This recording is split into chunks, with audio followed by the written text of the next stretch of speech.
પ્રણામ. સૂત્ર અર્થ રહસ્યની અંદર પરમાત્માએ ધર્મ આપણા સુધી પહોંચે, ધર્મનું સ્વરૂપ આપણા હૃદય સુધી પહોંચે અને એ સ્વરૂપ સમજ્યા પછીથી આપણા મનની અંદર એવા આંદોલનો, એવા વાઇબ્રેશન્સ ઊભા થાય કે જેના કારણે એ ધર્મ હૃદયમાં સ્થિર થાય. એ માટે કેટલાક મંત્રો આપણને આપ્યા. એ મંત્રોને આપણે સૂત્ર કહીએ છીએ. ઘણી બધી વાર આપણે એવું વિચારતા હોઈએ, કોઈ આપણને કહે કે તારું આ કામ નથી થતું તો તું આ પદનો જાપ કર તો તારું કામ થઈ જશે. આપણને બહુ શ્રદ્ધા થાય કે અચ્છા એવું છે, જ્ઞાન નથી ચડતું તો ઓમ રીમ નમો નાણસ્ય બોલી લઈએ. કોઈ ગ્રહ નડતું હોય તો એ ગ્રહનો પદનો જાપ કરી લઈએ. અને આમ પણ આપણી અત્યારની પ્રજા એ ચમત્કાર પ્રિય પ્રજા છે. એટલે આવું કંઈ પણ નવું જાણવા મળ્યું પછી એ સાચું ખોટું સારું જે પણ છે, ઓથેન્ટિક નોન ઓથેન્ટિક, બધું જ જોયા કર્યા વગર આપણે સીધા એમાં લાગી પડીએ છીએ. ખોટું છે એવું નહીં કહીએ, કારણ કે આ શ્રદ્ધાનો સબ્જેક્ટ છે. એટલે એ તો દરેક પોતાના કસ્ટમાઇઝ પોતાની માન્યતા પ્રમાણે કરે. પણ મુદ્દો આ એક છે કે કોઈ પદ જેમ આપણને આટલું બધું ઉપયોગી લાગે અને શ્રદ્ધેય લાગે છે, શું આપણને પ્રભુએ આપેલા સૂત્રો એ એટલા શ્રદ્ધેય બન્યા છે? જેટલો વિશ્વાસ ઓમ રીમ નમો નાણસ્ય ઉપર છે કે આ મારું જ્ઞાન વધારશે, શું એટલો વિશ્વાસ કોઈ પણ પંચેન્દ્રિયથી માંડીને કોઈ પણ સૂત્ર ઉપર ખરો કે આ સૂત્રનું પઠન એ પણ મારું જ્ઞાનાવરણીય કર્મ દૂર કરશે અને મને જ્ઞાન વધારશે મારું? આ શ્રદ્ધાથી કદાચ આપણે થોડાક દૂર થઈ ગયા હોય એવું ચોક્કસ માનવું પડે. આપણે સૂત્રો ભણીએ છીએ બહુ સરસ, એની પાછળ પાઠશાળાઓની મહેનત આપણી ઘણી બધી, પાઠશાળાઓમાં બાળકો જાય એની માટે પણ આપણી મહેનત ઘણી બધી, અલગ અલગ સ્કીમ, અલગ અલગ પ્રલોભન, બધું ચાલે છે. પણ કેટલી વાર આપણે એવો પ્રયત્ન કર્યો પ્રામાણિકપણે કે જેના કારણે આ સૂત્રો એની ગરિમા સુધી પહોંચી અને પછી ભણાય. સૂત્રો એનું શ્રદ્ધાન ઊભું કરે અને પછી ભણાય.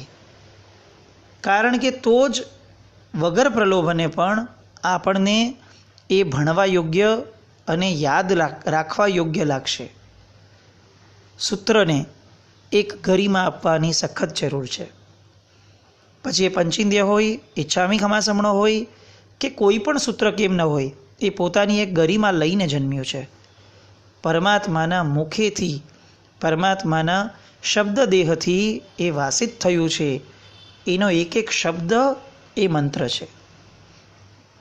આવું જ એક સૂત્ર એટલે ખમાસમણ સૂત્ર.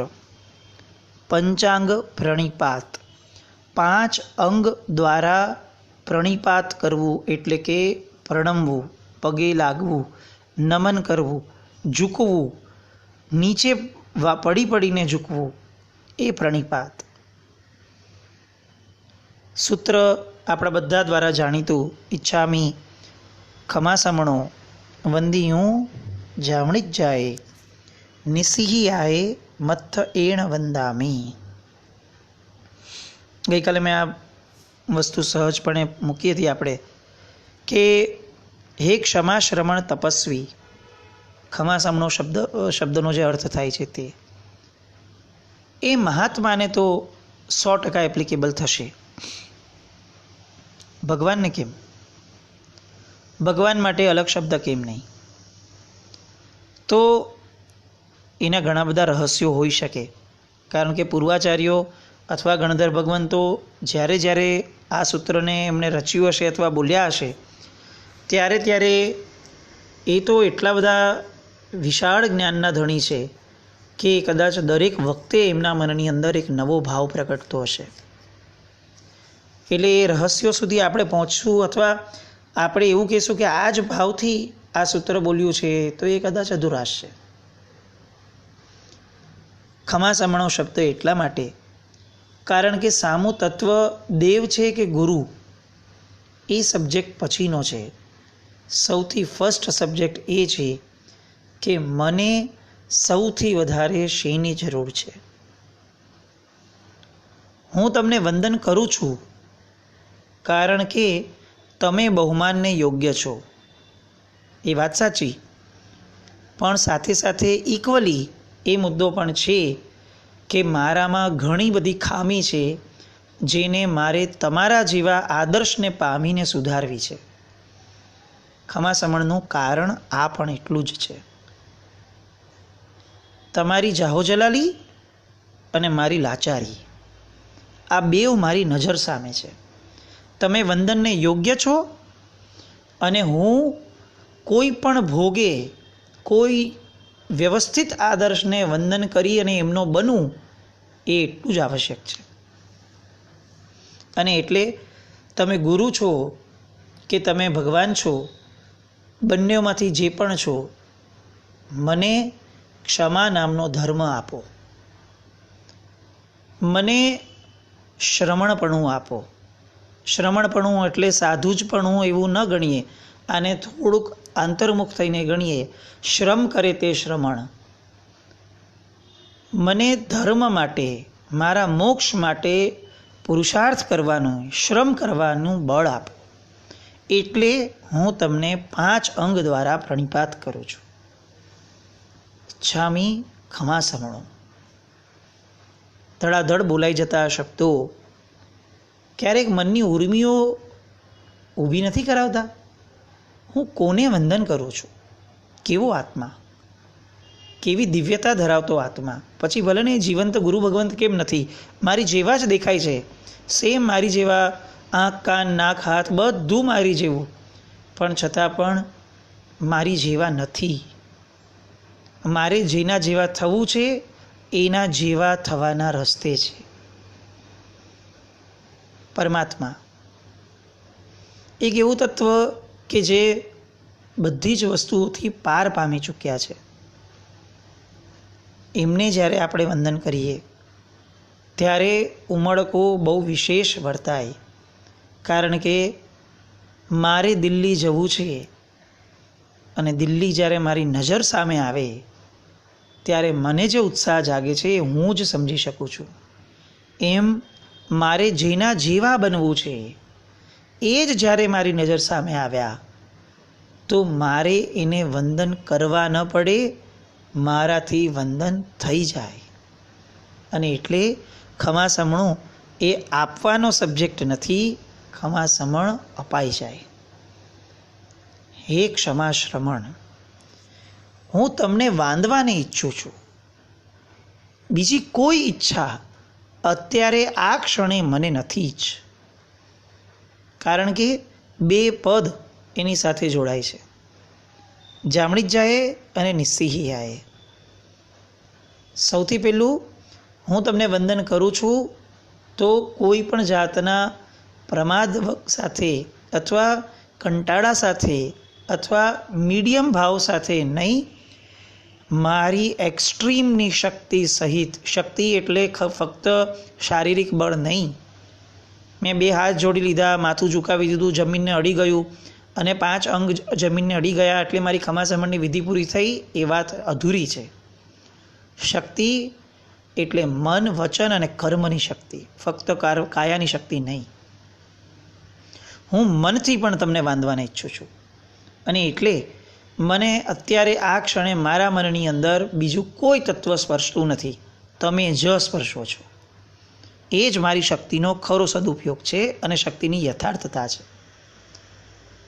હું વચનથી તમને જ વાંધવાને ઈચ્છું છું અને એટલે મારા મુખની અંદર અત્યારે બીજો કોઈ શબ્દ નથી, ફક્ત ઈચ્છામી ખમાસમણોનું સૂત્ર છે. કારણ કે હું મારા વચનની તમામ શક્તિઓ એ તમને સમર્પવા ઈચ્છું છું. હું કાયા દ્વારા તમને વંદન કરવા ઈચ્છું છું, કારણ કે આ કાયાની સફળતા, આ કાયાની સાર્થકતા જ એમાં છે કે તમારા જેવા તત્વોને લડી લડી અને ઝૂકી જાય, જાવણી જ જાય. એ ભગવાન, હું મારી તમામ શક્તિઓને તમારા ચરણે મૂકું છું. અને કઈ રીતે મૂકું છું તો કે નિસ્સિહિયાએ, બધા જ પાપ વ્યાપારોનો ત્યાગ કરીને. હું ખમાસમણ આપું છું, એવા સમયે હું પડી જઈશ એવો ભય એ પણ પાપ છે. એટલે હું મારી જાતને બચાવવા માટેનો પ્રયત્ન નહીં કરું. પાપ વ્યાપારનો ત્યાગ છે. મને ખમાસમણ આપતી વખતે અગર મને કોઈ પૈસા આપતું હશે તો પણ હું એ પૈસા લેવા માટે નહીં જાઉં, કારણ કે પાપ વ્યાપારનો ત્યાગ કરીને મારે તમને વંદન કરવા છે.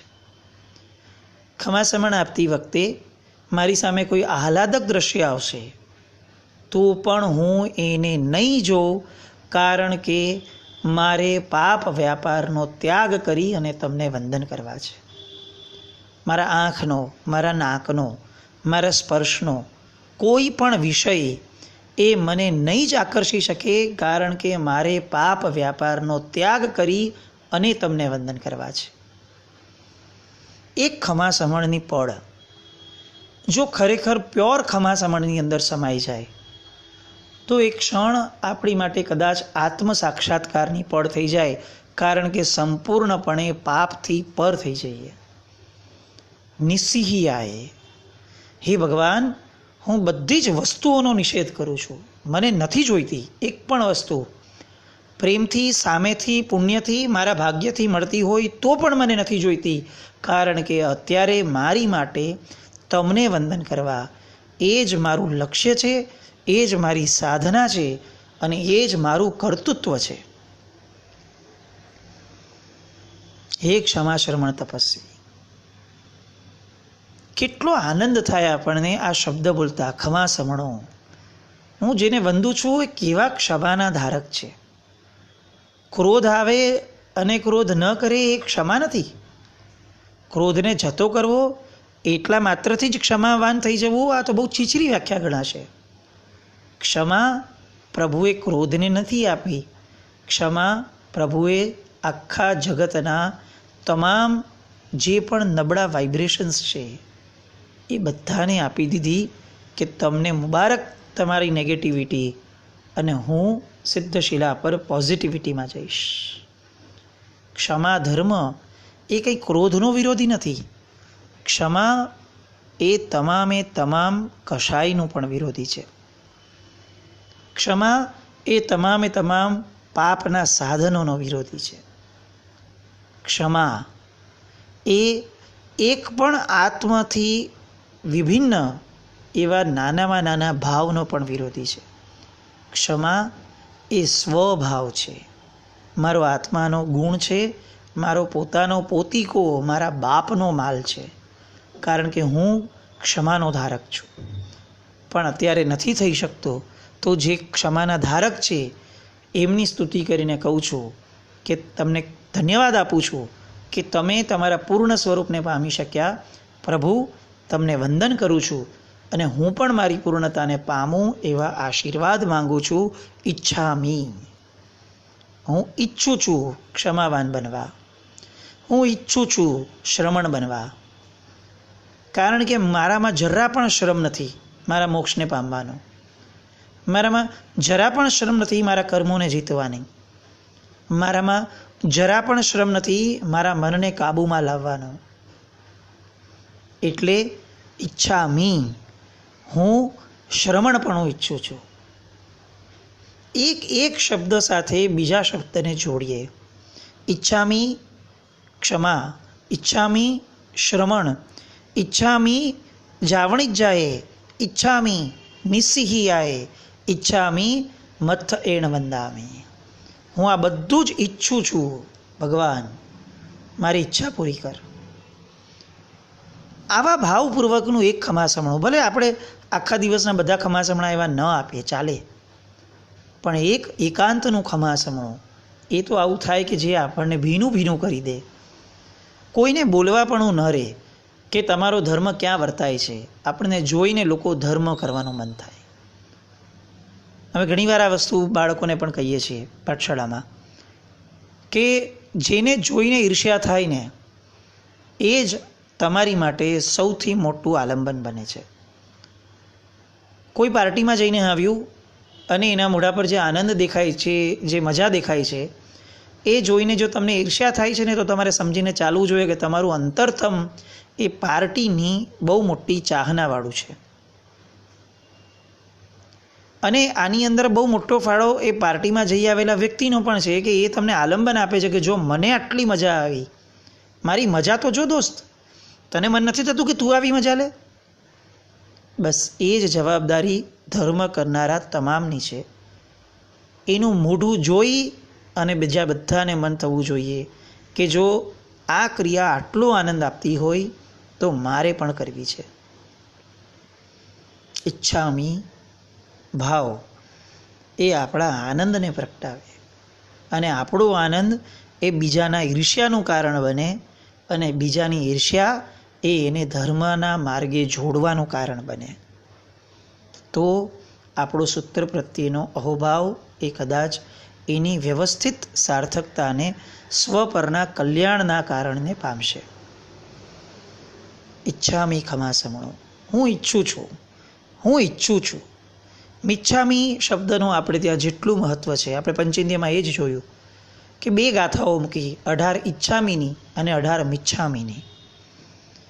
આ 18 એનો હું ત્યાગ કરવા ઈચ્છું છું, આને હું નથી ઈચ્છતો, અને આ 18 એ ઈચ્છામી છે, હું આને ઈચ્છું છું. બંને પેરેલલી ચાલવા પડશે. અને એટલે પોઝિટિવિટીવાળું એક જબરદસ્ત સૂત્ર પંચેન્દ્રિય પછી તરત મૂક્યું. દરેકે દરેક ક્રિયા, પછી એ પ્રતિક્રમણ હોય, સામાયિક હોય, ચૈત્યવંદન હોય, દેવવંદન હોય, કોઈ પણ ક્રિયા લો, ખમાસમણ વગરની કઈ ક્રિયા છે? અને ખમાસમણું એ પોઝિટિવિટી છે, કારણ કે એ વારે વારે આપણા મોઢામાંથી બોલાવે છે, આપણા મનમાં ઘૂંટાવે છે, ઈચ્છામી, ઈચ્છામી, ઈચ્છામી.